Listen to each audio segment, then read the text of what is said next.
ना ना मत जा देखो देखो हमारे खानदान की इज्जत चल जाए मत जा। ना हम जेबे करे रउआ एको को बात ना सुने नहीं हमार खाली लड़त रहनी हमरा से। हम तार सब बात माने तू मत जा तू रह। हम लड़बो ना करें तारा से मत जा तू रह। ना हम आज तो जाए के ही रहे। ना ना हम तारा के जा ही ना दे हम तारा के ना जा दे हम जाए हम छोड़ी आज हम जाके ना जा दे हम ना जा दे तारा के ना जा दे हम तारा भी ना नहीं रह सकत हम ना दे दे हम ना जा दे ना छोड़ जाए हम छोड़ेंगे ना जल्दी।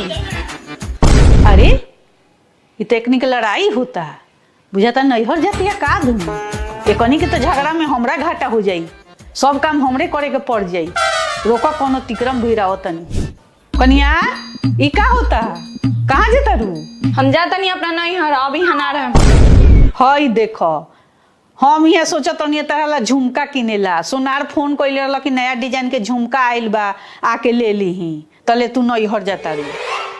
ना मम्मी जी उ तो इनका के डरवावेला हम कहत रहनी है ऐसे चली ना चली खरीद दी झुमकावा।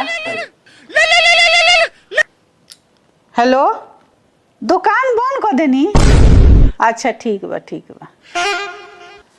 कनिया सोनार के दुकान तो बंद हो गई अब दूसरा दिन चल के किन देम चला।